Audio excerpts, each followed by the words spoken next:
Hi, my name is David. I'm the assistant manager here at Dockside in Green Lake, and I'm going to show you how to troubleshoot your cartridge.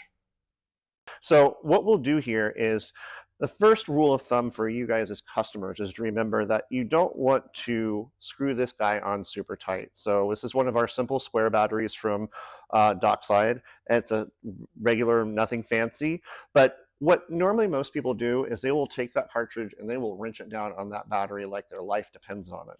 And the problem with that is that in the bottom of this cartridge, there is a tiny little pin that will get pushed up into the bottom of the cartridge.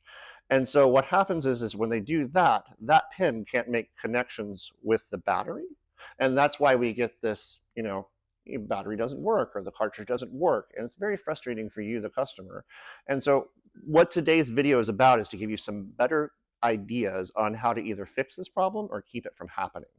So the easiest way to fix this problem is if you have a cartridge that's not firing, it's not giving you any vapor, the first thing you want to do is you want to take the cartridge off of the battery and make sure there's no residual oil in here. The residual oil will cause the pin to stick to the battery and it will pull it out. If we've ever had a cartridge where you've ripped it out and you've had some wires left over, that's the cause of that problem. So what we'll do is, this is obviously clean, and we're going to take you can take a bobby pin, a straight pin, anything that will get into that little hole right there, and we're going to take it and just slightly jiggle it out just a little bit, or waller it out is what I will say. And don't worry about this. I know this can seem very intimidating from a customer standpoint. It's like, oh no, I'm sticking this into this cartridge and then they're not going to take it back from me. We'll get it changed out for you and take care of you. But what I'm trying to do in this instance is save you a trip to the dispensary and dealing with the traffic and everything. But then you're also more than welcome to come down to Dockside store and we will take care of it for you, okay?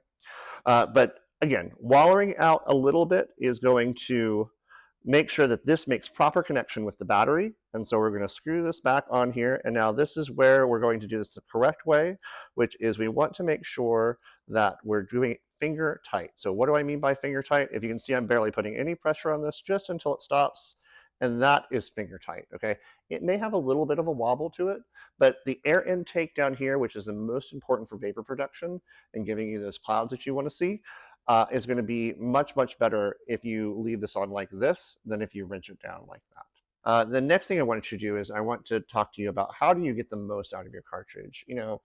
Cannabis is expensive these days, and we want to get every last little piece of our value out of what we buy. And so this next part is going to be, how do I get the most out of my vape cartridge? And so the first part of that is going to be we want to always make sure that we are pre-warming our oil, or our oil is not cold.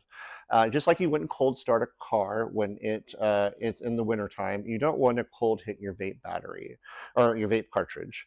So Dockside's batteries are pretty simple. All you have to do is go 1, 2, of course he's on now, so we just turn him off.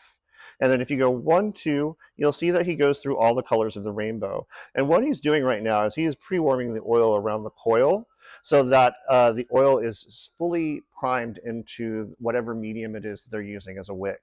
And why that's important is because if you've ever had the burnt popcorn taste out of a cartridge, it's probably because somebody has dry hit the vape cartridge. And what that means is that that medium is already burnt, and that means that whole cartridge is probably just going to taste that way. This also happens when people hit a vape cartridge in succession too quickly. Remember, if you're taking a 10-second hit, give the cartridge about 30 seconds in between those hits to have its full effect and allow that oil to cool back down.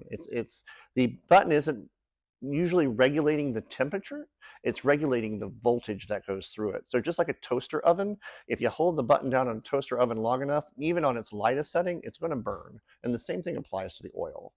So the second thing that we want to talk about is we want to talk about airflow. Airflow is so important. Why? Because air introduces oxygen into the mixture and it causes the vaporization.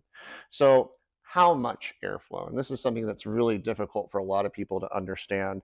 And the way I use it is the same amount of air that you use to cool off a hot spoonful of soup is about the same amount of air in reverse that you're going to use to suck on your vape pen. What does that mean? Well, when you cool off a hot spoonful of soup, you don't go,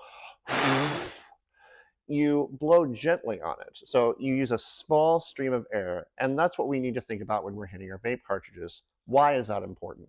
That's important because when we use that small stream of air, we allow the oil to have contact with the coils inside and vaporize completely. When you don't do that, you're not getting high from the cannabis, but you're getting high from the lack of oxygen to your brain because the oil doesn't have appropriate amount of time to vaporize. It's a lot of technology, and it's one of the fastest growing markets in the cannabis or categories in the cannabis industry. And we want to make sure that you get the full, complete thing out of every cartridge that you buy, because we know that this is something that is extra for you as a treat. So for some people, it's medicine, and we just want to make sure that everyone gets their full value. All of the tips that we have here today for you to try are nothing that is absolute. You're always welcome to come into one of our stores and have an associate walk you through the process or to teach you more about this. We all love to talk about weed. It's what we do for a living. So don't be afraid to come down and see us. But this was just a video to show you what you could do yourself to get a better experience and maybe save yourself a trip of coming into the dispensary, unless you're looking for an excuse to come.